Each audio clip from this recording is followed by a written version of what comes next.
So now let's see how we can create our own brush by exporting the file that we have as a brush.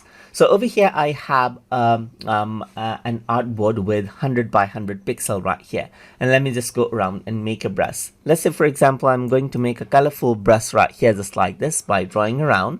I'm going to go around and select out normal mode right here, and then let's say for example I'm going to select red color over here and draw around. So this is what I have. Then I'm going to go around over here onto blue color just like this, and then I'm going to go around and draw around. Then I'm going to go around and have a green color right here just like this, and I'm going to draw around. So you can see that this is the brush that we have, and let's say I want to save it out as a brush. So to save it out as a brush, I need to know where the brush is actually stored. So I'm going to go around over here onto edit, and then onto preferences right here.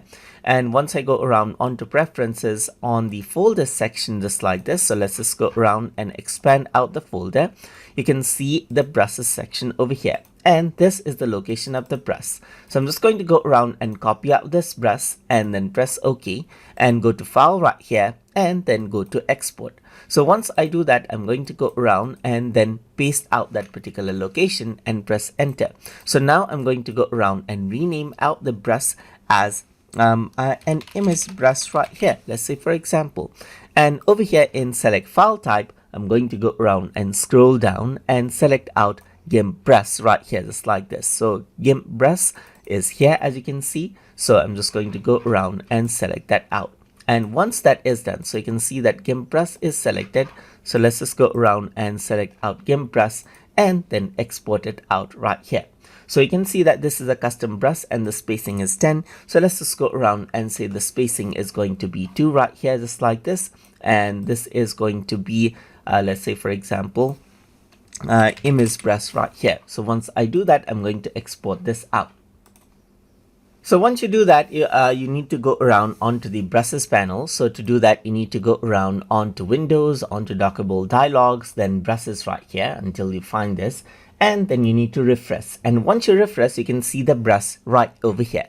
So I'm going to go around onto new file, and then let me just go around onto expand, and then I'm going to choose, let's say for example, something like a template, a large templates like A1 size of paper right here, and press OK. And this is what I have.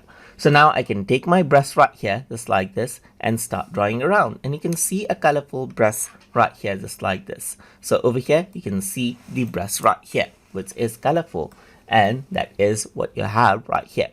So now you can go around and expand the size of the brush as well, and this is what you have as you can see. And just like with other brushes, you can go around, change around the aspect ratio of the brush as well. You can go around, change the angle of the brush over here as well, change around the spacing of the brush over here as well, and that is what you have as you can see. You can also go around, change around the force of the brush over here.